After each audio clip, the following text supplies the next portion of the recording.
G'day C11 Yappers, this is your senior mentor Bart here. This video, as I'm sure you're aware, is for our MAD challenge in year 12. So because we couldn't have our camp, we still need to get out to you the important information about the MAD challenge. So we've crammed it all into this video, and make sure you watch all the way through to the end. And also, make sure you have on you that worksheet and that MAD year 11 video, which were attached to the email that staff sent out to you only a few days ago. We've been in that worksheet to work on, and that video, we'll be watching that a little bit later on in this presentation. Hopefully you're going really well. It's been 1.5 weeks of year 12 already, so I'd imagine you've been bombarded and already got heaps of stuff on your plates, so we just want to get this out to you as soon as possible before things get too hectic. But I suppose without further ado, let's get cracking and get into this. Alrighty, excellent. So now I'm just going to grab everybody to close their eyes and follow along with this story as attentively as you possibly can. So every Sunday morning, back in my hometown, there's this young boy who goes for a run around a park near his house. There's a little pond located in the corner of the park, and every time he jogs by this pond, he sees the same elderly lady sitting at the water's edge with a small metal cage beside her. After several weeks of going for his jog, his curiosity got the better of him, and there's one time he stopped jogging and walked over to her. As he got closer, he realized that the metal cage was in fact a small trap. There were 3 turtles, unharmed, slowly walking around the base of the trap. And she had a 4th turtle in her lap that she was carefully scrubbing with a brush. "Hello," he said. "I see you here every Sunday morning, and if you don't mind me asking, I'd love to know what you are doing with these turtles." She smiled. "I'm cleaning off their shells.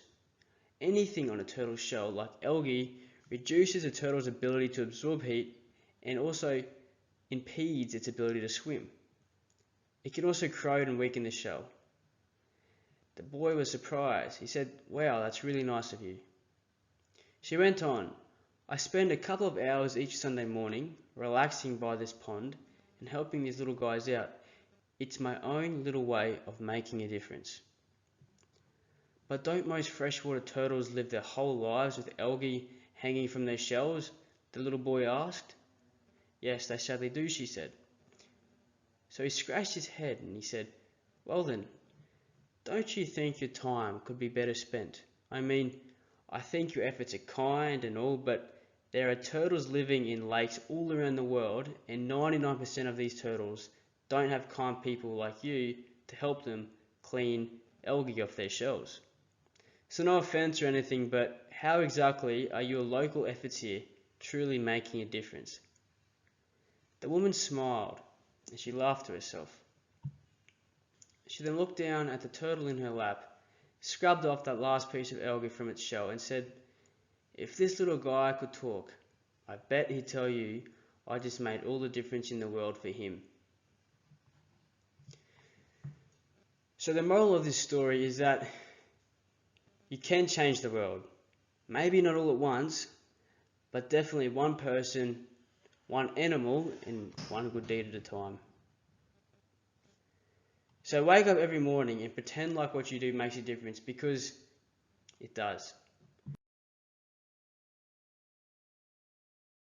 Looking back on last year, you guys all came into the program as fresh new yappers. You introduced to the MAD challenge, of course, and you introduced to the attributes. And what are these attributes? These are the cornerstone attributes of this program. There's something which staff and the mentors alike, and hopefully yourselves, also strive to attain and have under your belt. These are community mindedness, which you guys actively build up and practice through your MAD challenge, confident outlook, culturally aware, and committed to learning. So these are all very important as being a yapper. They distinguish you from other students, from other people, and it's important that you work on these in your daily lives. So let's just now jump back a step and have a look at last year's math challenges. So like I just was saying before, I'd like you all to jump onto your emails and find that Year 11 Math Challenge compilation video link. I think it should take you to a YouTube page, and just watch that. It goes for about 8 minutes, but I mean, it's great to see what all of your other fellow yappers did for their math challenges in Year 11. Just to know about, but even maybe to give you an idea for what you should do for Year 12 or would like to do for Year 12. Once you've done that, jump back in here and we'll continue on. Right, so Year 11 Math Challenge. Due to the many unknowns regarding workload, assessment, expectations, and even COVID restrictions last year, many of you young achievers had to rethink your entire challenge, often canning all of your planning that you put in place for your math challenge, which is a huge shame. I'm sorry for those who had to do that. I'm hoping that this year is very different in that we have no COVID lockdowns or restrictions hindering us from doing social events. So fingers crossed that's alright. Now, I suppose the positive side of this is that you've learnt how to be flexible, how to be adaptable, and you've also learnt a lot about what kind of streams you're supposed to go through at school or in the community to get something done. So you might now know 2 or 3 teachers at school which are extremely helpful for controlling an audience, controlling a set of students playing lunchtime volleyball or something like that, who you can use this year for your math challenge as well. So this is great, and this leads us on to then Year 12, and Year 12 being a mad opportunity. So because of all this experience and probably confidence you'll have now, Year 12 is that chance to really go big and do well and have an effective and a successful math challenge. It doesn't have to be big, but just a really quite effective math challenge. So how exciting that is. You're coming to Year 12. Not only are you going to push yourself academically, but you're also going to push yourself in your community mindedness and in your charitable acts. And this is actually one of the most important things for young Year 12s in regards to getting school awards and even getting scholarships. Like if you apply for a scholarship and it says that you've been volunteering twice a week, or that you ran a fundraiser in Year 12, or 2 or 3 fundraisers in Year 12, in Year 11, I mean, how much better does that look for you? So anyway, these are great opportunities for you to excel and to better yourself as a person, because that's what we're all about here at YAP, is preparing you and bettering you to come to university and to pursue your dreams here at UQ and beyond. So we'll now begin off the worksheet side of this presentation. On your worksheet, the second page will have, I think it's 3 little clouds or 4 little clouds, and inside them a few questions about your Year 11 Math Challenge. So could you please answer all of these questions with 2 well thought out, sensible answers? And once you've done that, it should only take about 10 minutes. Once you've done that, pop back on here and we'll continue working through this video. Thanks. Alrighty. Welcome back, young achievers. I hope you've been really well with those questions. And now we're going to jump into some hopefully helpful advice regarding your math challenge in Year 12 and something that I like to call the Year 12 Mad Armor. So to make a difference is not an easy task, right? It's called a challenge for a reason, and there's always obstacles that are in the way and prevent us from doing what we want to do with our math challenge. It is necessary then take into this battle, if you will, some armor. And this advice I'm about to give you can be analogous to exactly that, in that it will protect you from the struggles of unsuccessfully organising and carrying out a Year 12 Mad Challenge. To hit the bullseye of doing your Mad Challenge, you have to use the bow of personal interest. It's important that you look into an area that you naturally enjoy spending your time. I might enjoy sport, talking, singing, drawing. It'd be sensible for me then to look into doing a Mad Challenge which involves those things which I naturally lean towards and have strengths in. So Mad is always an enjoyable experience because of the satisfaction you feel after having helped someone, but even more so will you be driven to carry out an awesome and effective and substantially sized Mad Challenge when you enjoy what you're doing. That's just common sense. So here's a few questions which you might want to ask yourselves. Is there something which I'm involved in which I can help with? Am I playing, say, touch for the touch club and I can volunteer my time there to get the fields ready or to referee? What parts of school or the community do I like most, and how can I make a difference in these areas? Maybe I like lunchtime and maybe I like sport. I put that together and you get lunchtime sports. That's something you can do.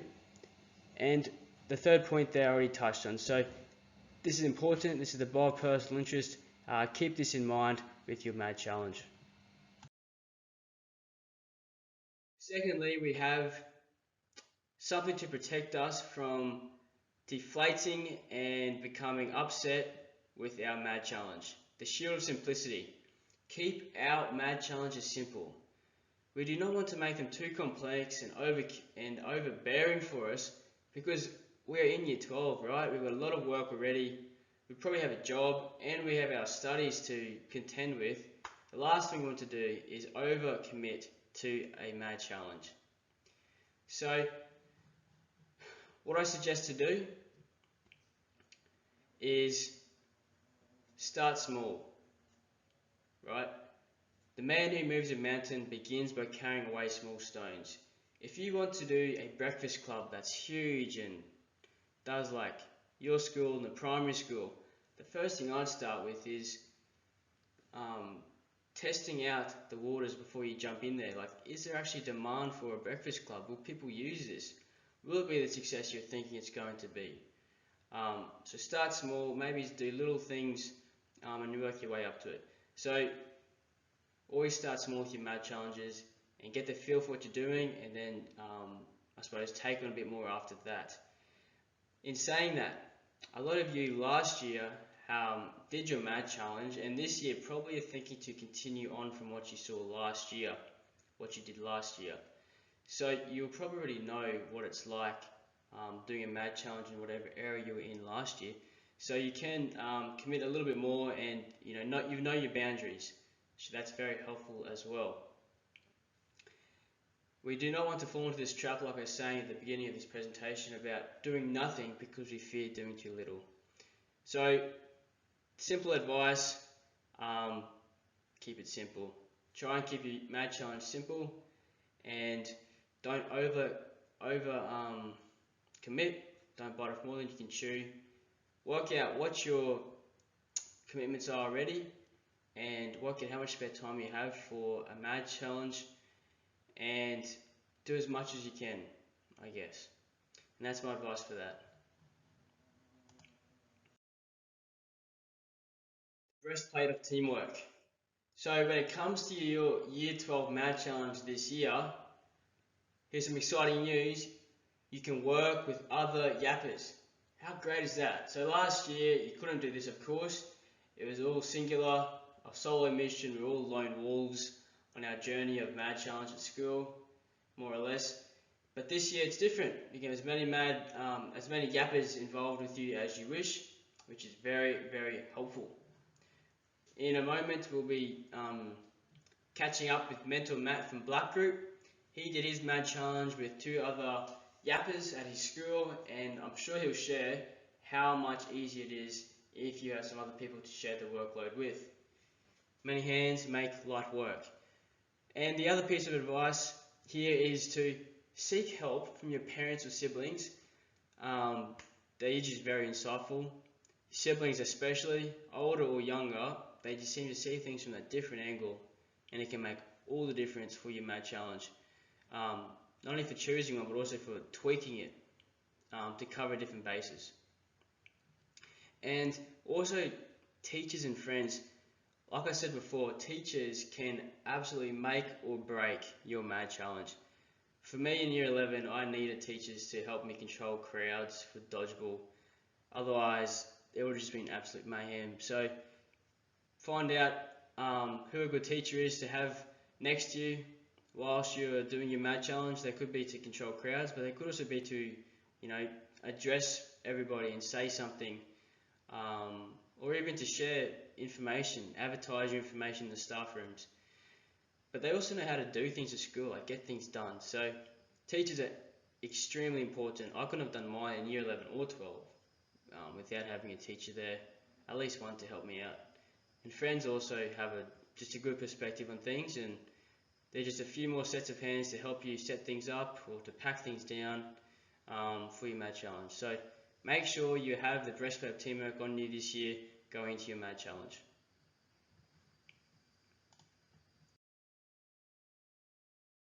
And of course, we don't need to, but it's very helpful to get some advice from your mentors. Your mentors have been through school, they've been through high school, and most of them have been through YAP. Not all of them, but most of them have. So they know what it's like to do a math challenge. Even if they haven't been through YAP, most of these YAPers, YAP mentors have done some sort of math initiative in one form or another, whether it be at school or at university or in the community. So they're great port of calls for this type of stuff. And let's say, for example, you don't want to talk to your mentor about it. Well, you can go talk to any other mentor in the cohort as well. You have them all on our YAP Facebook page. You can send something there, or you can send something to them on Facebook Messenger. They're always there to help you out, no matter what. So they want to see you succeed, and they want to see you make a difference as well. We're all here behind you, so make sure you place on yourself the helmet of mentor advice and seek advice from your mentors, and even senior mentors if you want. I'm happy to speak to any of you guys about whatever is on your plate regarding the math challenge. Love to hear how you're going, and if I can, offer you some advice, as goes with any of the other senior mentors.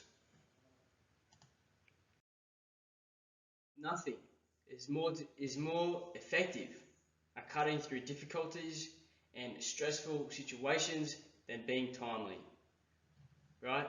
So perhaps the most important part of these preliminary parts of your math challenge is your timeline planning on your worksheet.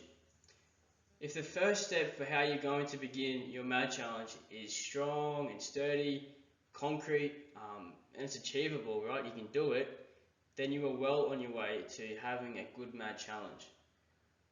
There's a saying that I heard when I was younger, and it goes, a job well begun is half done.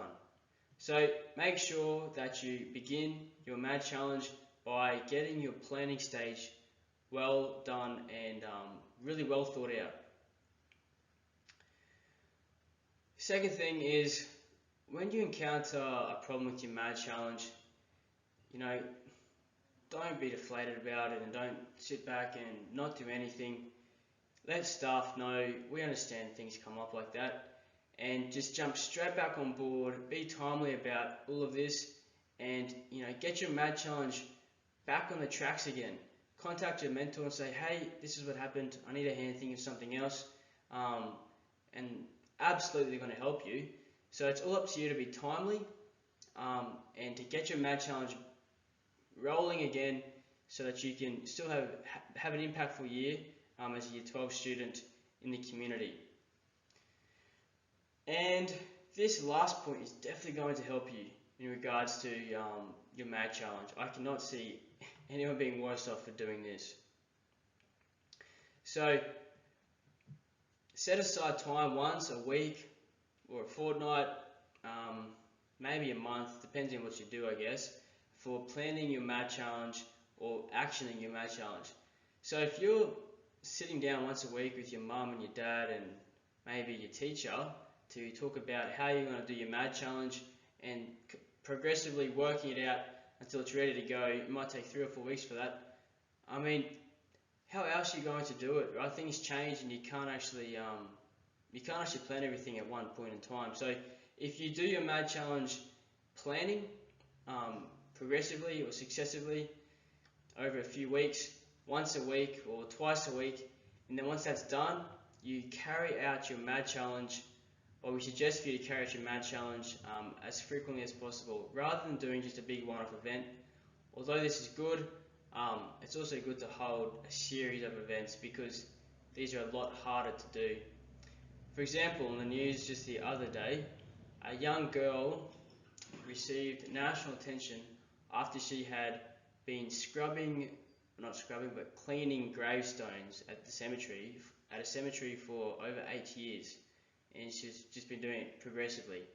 Right? It receives a lot more attention because of how much more difficult it is to do something constantly.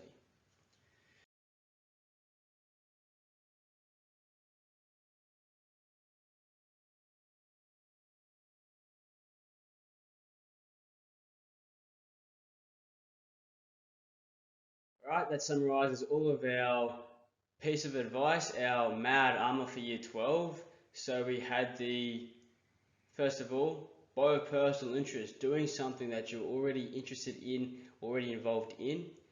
Second of all, we had the shield of simplicity, not overcomplicating or overcommitting to our mad challenge so that we can't do it and that we do nothing because we don't want to do too little. Avoiding that. And then we have the helmet of mental advice, the breastplate of teamwork, get in contact with some good teachers to help us with our mad challenge. They're always good for knowing what to do and where to go with your mad challenge and how to get it rolling. And then fifth, we had the sword of timeliness. So making sure that if something happens, we were very timely about it, and that we are also setting up ourselves to succeed by doing a good preliminary footing, which is our timeline and our kind of to-dos going into Year 12 Mad Challenge territory. So those are all of those, and we'll now just jump on to our worksheet to answer the next set of questions. The next set of questions are regarding Year 12 topics about our Mad Challenge. So I'd like ideally for everybody to have 3 or more answers, which would be good, because that means that you're really thinking about the topic and the question and just spending about 10-15 minutes doing this. It's important. So you can use your Year 11 Math Challenge, like I was saying before, for this year's Math Challenge. It can be a base and you can build off of that for this year and go a little bit bigger and better if you want to. Up to you, of course. But once you've done this part of the worksheet, jump back on here and we'll work through the remaining of this video. Now we're just going to jump in and watch 2 videos. We want to get some feedback from our mentors, Mentor Araya from Aqua and Mentor Matt from Black Group, on what they did for their math challenges in Year 12, what it involved for them, some challenges they faced and how they overcome them, and how they had an effective and an influential math challenge in Year 12.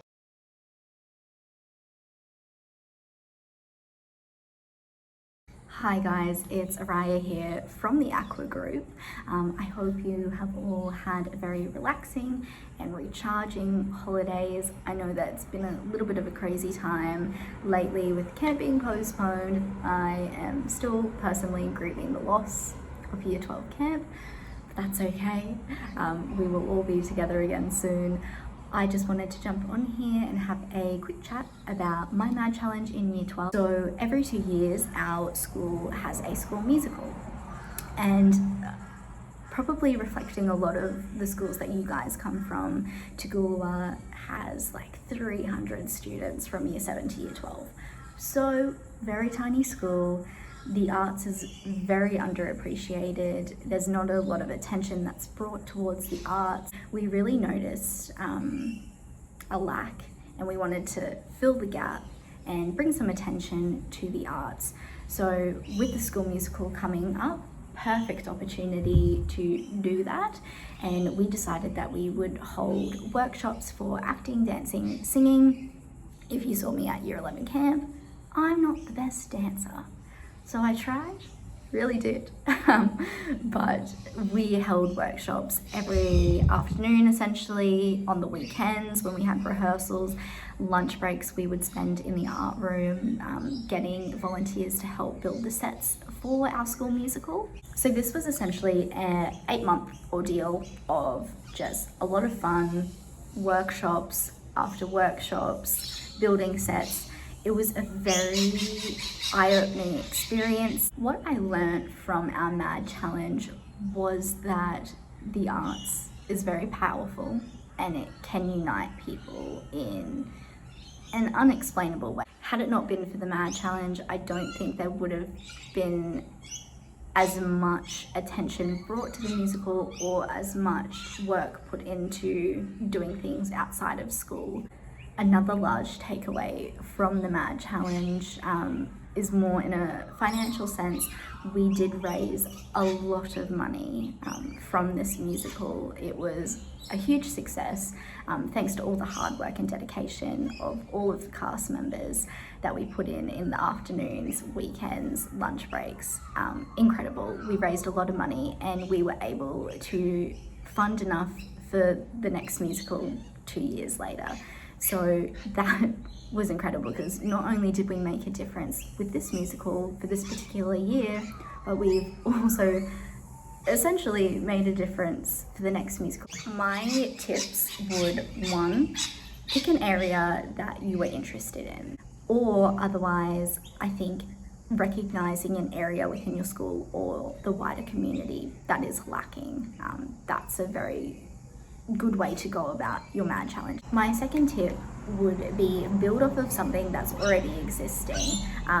That's what we decided to do in Year 12, just because time management, also, you know, you've got so much to worry about in Year 12, and I don't want the MAD challenge to be stressful for you guys. I want you to be able to enjoy it and take it for all that it is. My third tip would be to use your resources. Use the people around you, use your friends, use your teachers, use the people in your community, use your family. If they're willing to help, take their help. It's so important. You're not in it alone, and honestly, you'll get a better result if you have more people involved and working. Don't bite off more than you can chew. I know it's easier said than done. Trust me, I know. But definitely use the people in your life. Form a mini student council for the particular MAD challenge project.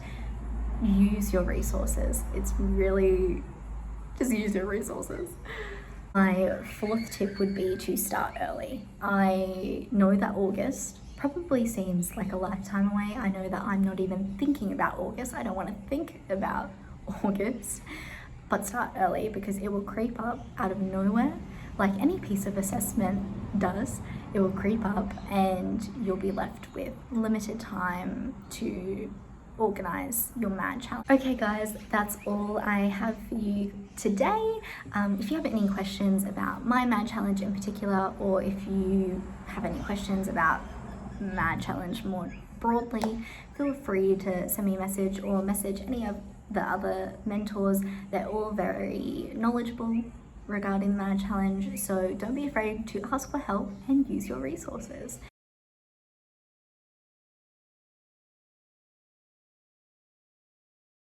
Alrighty, g'day everyone. Bart's asked me to tell you guys a little bit about my MAD challenge when I was in Year 12. So welcome to Mad Map Fury Road. I'm going to take you through some of the things that I did when I was in Year 12 and you know, the journey that I took along the way to get there. So back in Year 12, I actually ran a MAD challenge with 3 other of the yappers from my school. It was a pretty big one. We ran a tertiary studies Q&A panel sort of thing for all of the Year 12 students. It didn't matter if they were going to study at uni or TAFE, or if they were just leaving school to go to a trade or something. Afterwards, we were running it for everyone so that they could get lots of information about, what steps they wanted to do next and how they were going to get there. So the way we did that was we invited all of the major universities from Brisbane. So of course UQ, but then also QUT, Griffith, USQ. And then we also invited 2 representatives from TAFE. They were more from, the office side of TAFE, the admin side of TAFE, and they had questions about admissions and stuff like that. And then we also invited 2 recently graduated students from our school. So they'd graduated the year before us, so we all knew them. One of them was actually our past school captain, so everybody knew who she was, and she had a lot of great information for, what the lifestyle of uni was like,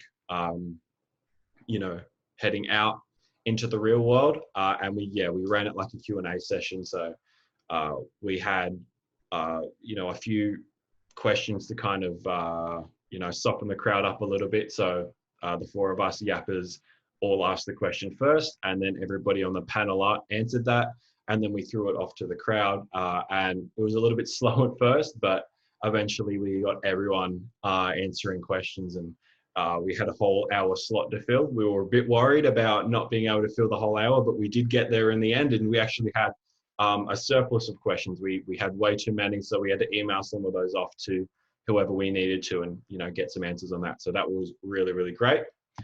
But with that, here is a photo of what I used to look like, let's say. I know it's very different, but here is pretty much the setup that we had.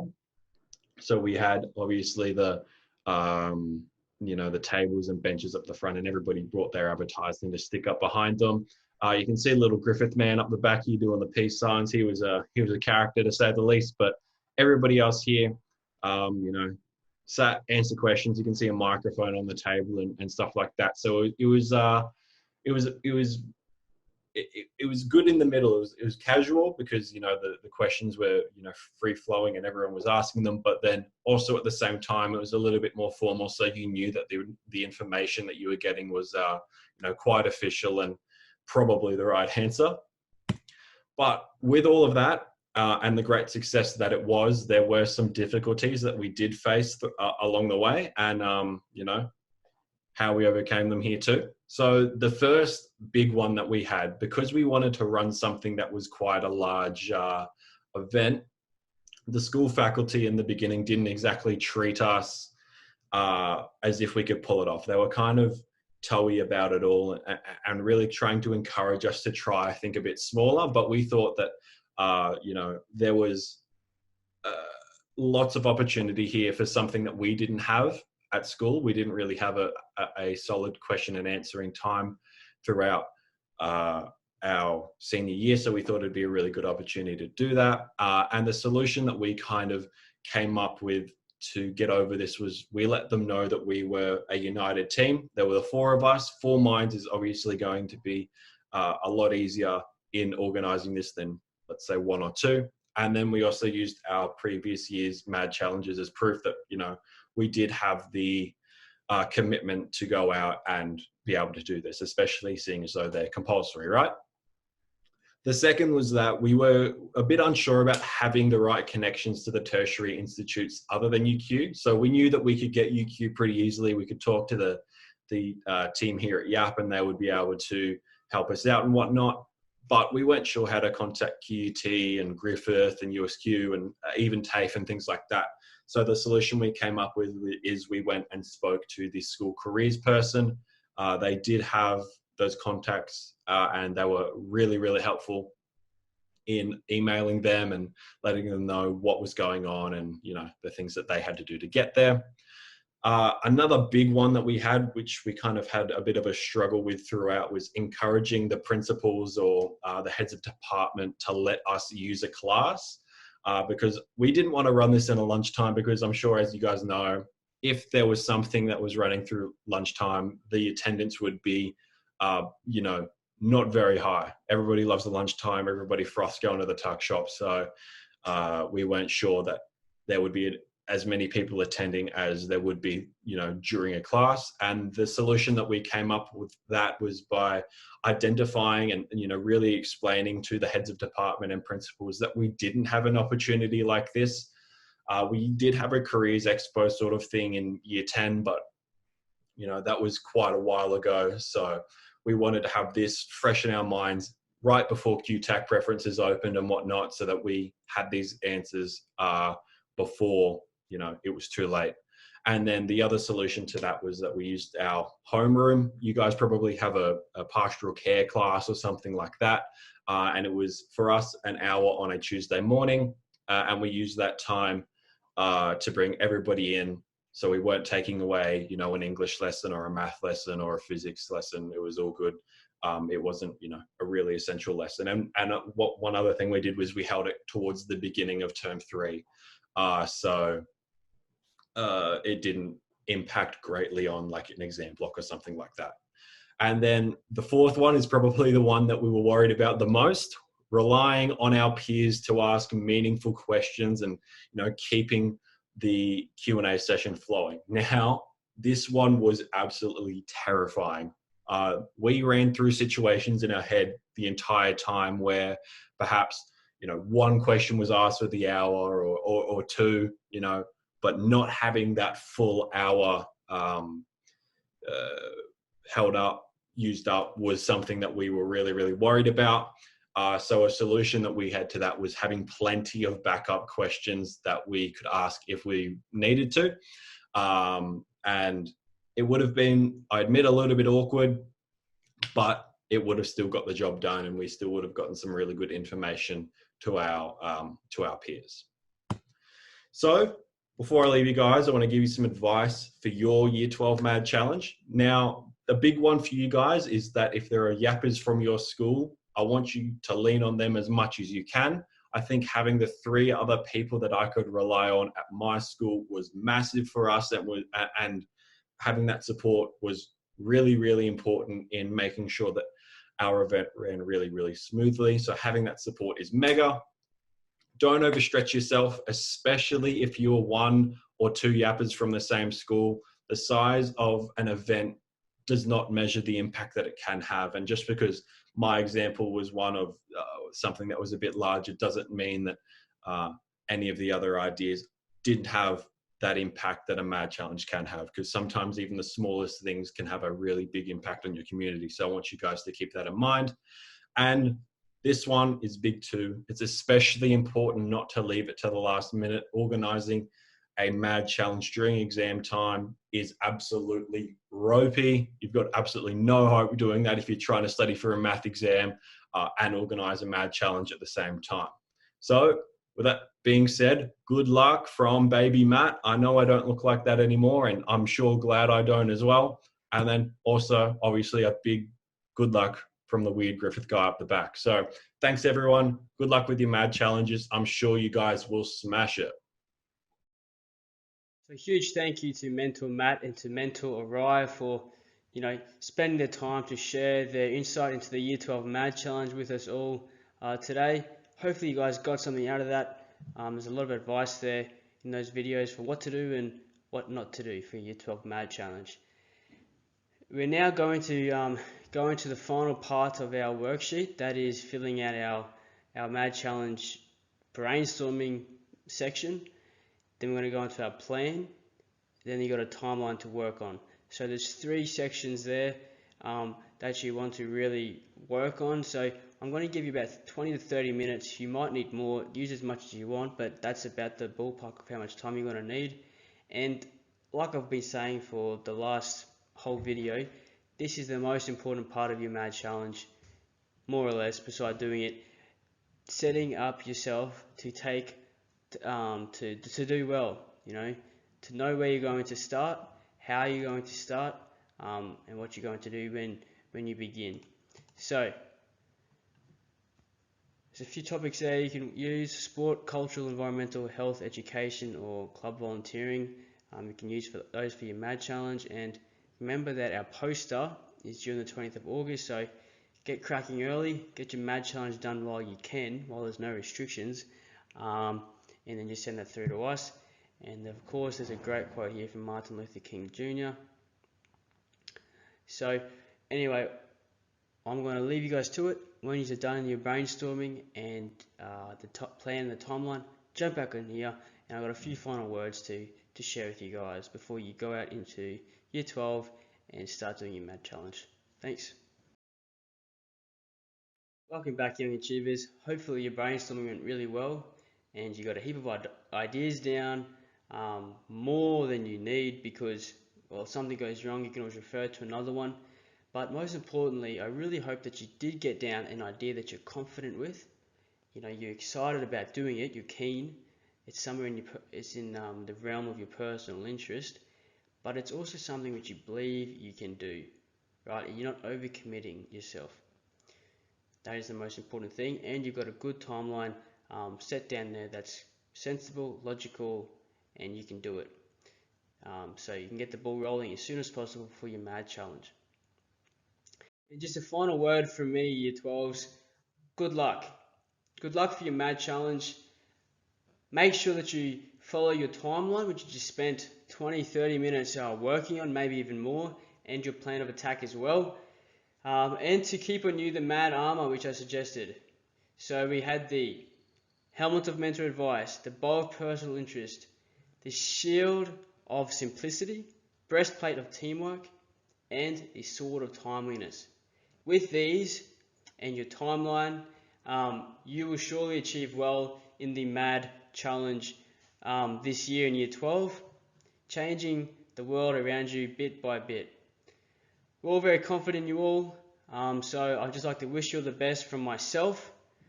We'll be in touch with phone calls in the coming weeks. I think our first phone calls is March, so we'll hear from you then, how everything's going, how your holidays were, and so all the best from myself and from all the mentors and the staff as well. So good luck with these first few weeks of year 12 and for your MAD challenge going into year 12. See you later.